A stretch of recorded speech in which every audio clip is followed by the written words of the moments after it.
साथियों नमस्कार। साथियों हाल में ही हमने एक नया पोर्टेबल एंटीना बनाया है और उसकी परफॉर्मेंस भी टेस्ट की है और देखा है कि वो कितना अच्छा काम करता है। साथियों मैं बात कर रहा हूं मेरे पीछे रखे इस मॉक्सन एंटीना की, और मैं ईमानदारी से कहूं तो इस एंटीना ने पोर्टेबल एंटीना के रूप में मुझे बहुत प्रभावित किया है।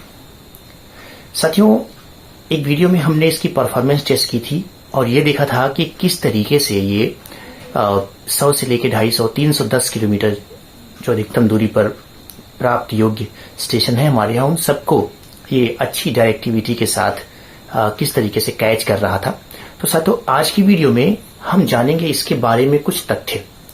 नॉर्मली हम क्या करते हैं कि पहले एंटीना एक मैं बनाता हूँ, उसको आपको दिखाता हूँ कि कितना अच्छा है, और फिर आपकी मांग के अनुसार हम उसको उसको बनाने की विधि भी चैनल पर उसकी भी वीडियो ले आते हैं।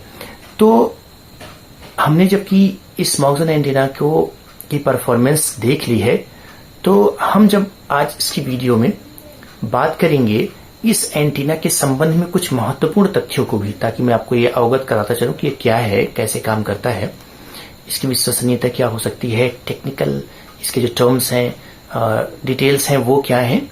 तो आज की वीडियो में हम इस मॉक्सन एंटीना की टेक्निकल डिटेल्स और इसके अलावा एक पेपर पर इसके बनाने की जो विधि है, विधि का मतलब इसको बनाने की जो तरीका है, उसको डेमोन्स्ट्रेट करेंगे कि कैसे कितना कितना इसके डायमेंशंस होंगे, इनको डेमोन्स्ट्रेट करेंगे।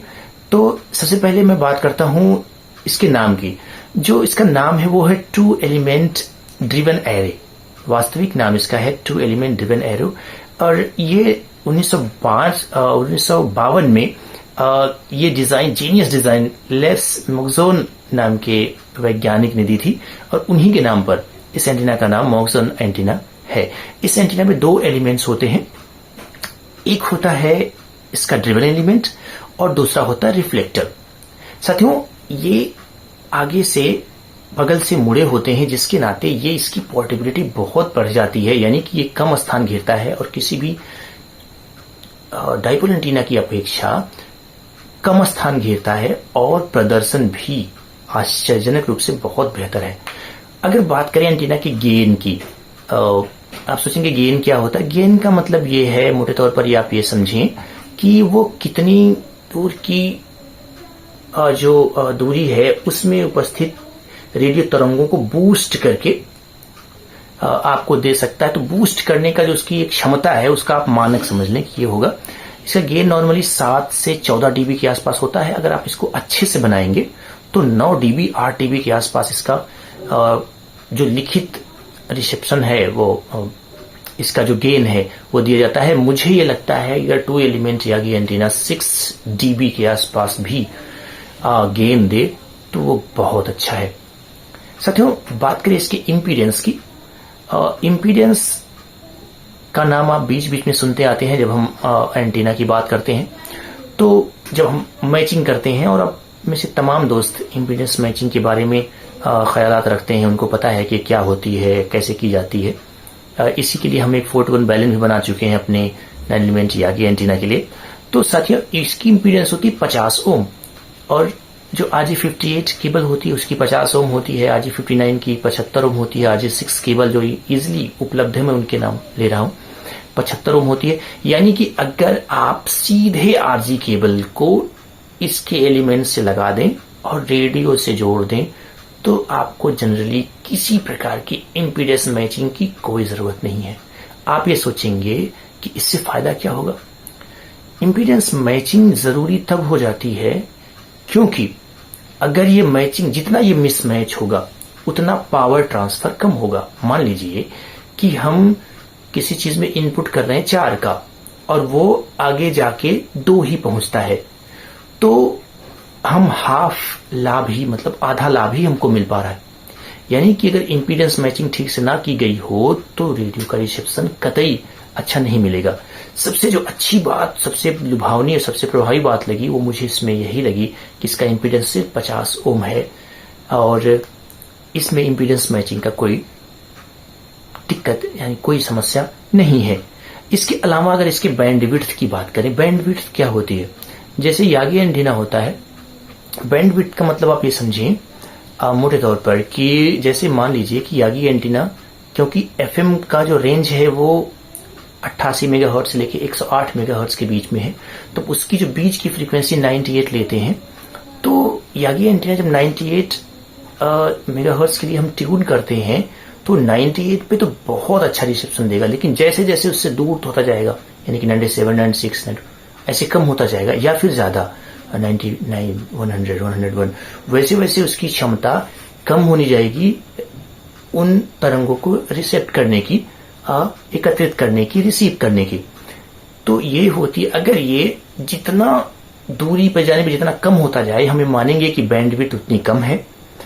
और जैसे मान लीजिए कि 98 मेगाहर्ट्ज पे कोई 100% इफिशियंसी से काम कर रहा है और 88 मेगाहर्ट्ज पे 95 काम कर रहा है, इसका मतलब उसकी बैंडविड्थ अच्छी है, यानी कि वो जो रेडियो फ्रीक्वेंसीज में जो अंतर आ रहा है उनको भी अच्छे से हैंडल कर ले जाएगा। ये हुई बात इसकी। अच्छा, इम्पीडेंस मैचिंग का जब कोई लोचा ही नहीं है तो इसमें कोई दिक्कत नहीं है, ना तो आपको बलून का प्रयोग करना है, ना किसी प्रकार के मैच का प्रयोग करना है। बात करें SWR की, SWR क्या होता है, जब टेक्निकल टर्म्स की हम बात करेंगे तो इसके बारे में चर्चा करेंगे। मोटे तौर पे आप ये जानें कि इसका जो SWR है वो 1.1 या 1 के आसपास है, जो कि बहुत बेहतर माना जाता है और इसका SWR बहुत ही स्थिर है। साथियों, इसके अलावा अगर बात करें इसमें EMIs यानी कि इलेक्ट्रोमैग्नेटिक इंटरफेरेंसेस की, तो ये एंटीना EMIs को बहुत अच्छे से टैकल करता है। यानी कि नॉर्मल जो डाइपोल एंटीना है उसको EMIs का उस पर जो प्रभाव होता है वो ज्यादा होता है और इस पर उसकी अपेक्षा बहुत कम होता है। ये भी इस एंटीना को बहुत मुफीद बनाता है एक रेडियो के लिए और खासकर एक पोर्टेबल इंडोर एंटीना के रूप में है। आप पोलराइजेशन की बात करें, पोलराइजेशन इसका हॉरिजॉन्टल है, जो कि अधिकांश FM स्टेशंस का, अधिकांश क्या इक्का दुक्का अगर छोड़ते हैं तो सबके हॉरिजॉन्टल ही होते हैं। तो हॉरिजॉन्टल पोलराइजेशन है, तो इसमें पोलराइजेशन मैचिंग की भी कोई समस्या नहीं है। ये बिल्कुल उसी तरीके से पोलराइज्ड है जैसे कि FM स्टेशंस अपने छोड़ते हैं। अपर्चर की बात करें कि या कितने कोणों पर बेहतर प्रदर्शन करता है, तो 100 डिग्री से लेकर 106 डिग्री के आसपास। अच्छा, बात करें इसकी डायरेक्टिविटी की, तो डायरेक्टिविटी इसकी यागी एंटीना से थोड़ी कम है, लेकिन डाइपोल एंटीना से बहुत बेहतर है, यानी कि एक अच्छा डायरेक्टिव एंटीना है। और पिछली वीडियो में भी जब हम इसकी परफॉर्मेंस टेस्ट कर रहे थे तो हमने घुमा के देखा था कि एक जगह पर जहां की 90 किलोमीटर के स्टेशन ठीक से पकड़ रहा था, वहीं इसकी दिशा बदलने पर या 250, 310 किलोमीटर दूर के भी स्टेशन पकड़ रहा था 90 किलोमीटर के स्टेशन को छांट कर, तो वो भी समस्या इसमें नहीं है। एक महत्वपूर्ण बात और है कि पोर्टेबल एंटीना को जमीन से कितना ऊंचाई पर रखा जाए। साथियों, इसके लिए मिनिमम जो मेरे जहन में बात आती है वो ये समझ में आती है कि 1 लैम्डा यानी करीब 3 मीटर या 10 फीट हर पोर्टेबल एंटीना को लगभग जमीन से 10 फीट ऊपर तो होना ही चाहिए, ताकि जो किरणें आ रही हो ज्यादा जमीन के साथ या अन्न से एटेन्यूएट होके ना आए। और बात अगर मैक्सिमम की करें तो ये करीब 10 मीटर यानी कि 30-35 फीट के आसपास हो सकता है, वो बहुत ही अच्छी ऊंचाई होगी।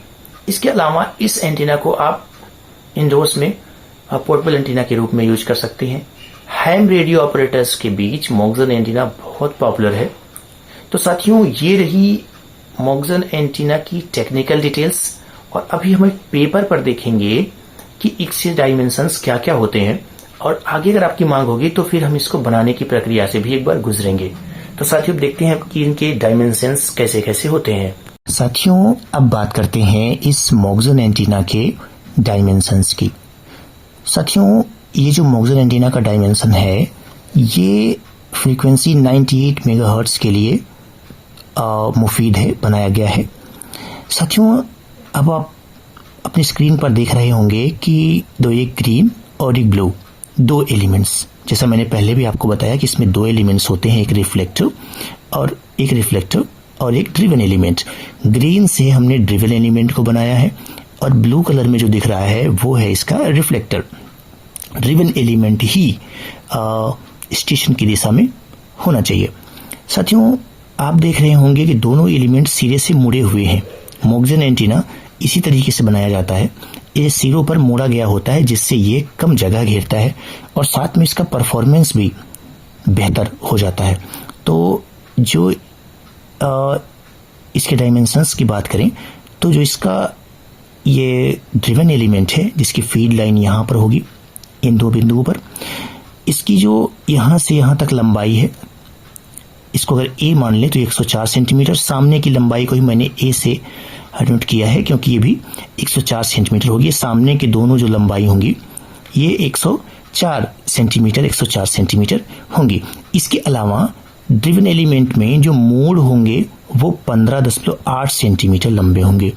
इस तरफ भी जो बी मैंने दिखाया है और इस तरफ भी बी से जो दिखाया गया है 15.8 सेंटीमीटर, यानी कि इस तरीके से 15.8, 104 और 15.8 इतना लेके ये बनेगा हमारा ड्रिवन एलिमेंट। इसी तरीके से हमारा है रिफ्लेक्टर। रिफ्लेक्टर की जो ये लंबाई है सीधे ये 104 सेंटीमीटर है और ये जो मोड़ है इनमें जो मोड़ा गया ये 21.9 सेंटीमीटर और 21.9 सेंटीमीटर होंगे। इनका जो मोड़ है हमारे रिफ्लेक्टर का वो ड्रिवन एलिमेंट के मोड़ से थोड़ा लंबा है, ये 15.8 सेंटीमीटर, ये 21.9 सेंटीमीटर। अब आप देख रहे होंगे इन दोनों के बीच में है गैप। ये गैप कितना रखना है इसका भी आप ध्यान रखिए कि गैप रखना है 2.5 सेंटीमीटर। साथ ही जब आप इसको एक पोर्टेबल एंटीना के रूप में बनाएंगे तो आपके लिए थोड़ा इसको हॉरिजॉन्टली सेट करना मुश्किल होता है। तो इसके लिए सिंपली आप ये कर सकते हैं, दोनों एलिमेंट इस प्रकार से आप बनाएं और जोड़ते समय इनके नीचे कोई लकड़ी की फट्टी आदि लगा के 2 पेंच से यहाँ कस दें, जिससे ये दोनों शॉर्ट ना होने पाए, ये अलग अलग बने रहे और इसकी स्थिरता भी बनी रहे, यहाँ पर और यहाँ पर। साथ में कहीं पर भी आप इनमें सपोर्ट लगा दीजिए जिससे कि ये एंटीना बेहतर तरीके से आप पोर्टेबल बना सके, कहीं ले जा सके, मतलब घर के अंदर, घर के बाहर, छत पर इत्यादि में। और इसके अलावा ये जो एंटीना है इसका उपयोग आप अपने कमरे में, बरामदे में, घर में, छत पर कहीं भी करें।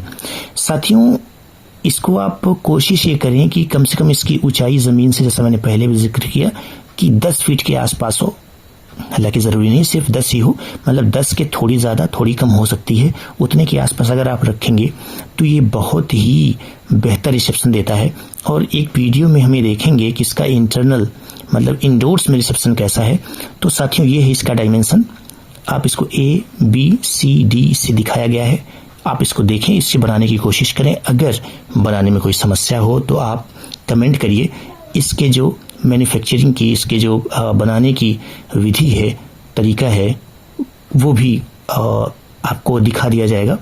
यद्यपि मुझे लगता है कि पिछले कई वीडियोस में हमने इतने एंटीनास बनाए हैं कि ये एंटीना बनाना आपके लिए कोई मुश्किल काम नहीं होगा। तो साथियों आप एक एंटीना बनाएं और आप इसके बनाने के बाद परफॉर्मेंस के बारे में टिप्पणी करना ना भूलें। जरूर बताएं कि आपको ये एंटीना कैसा लगा।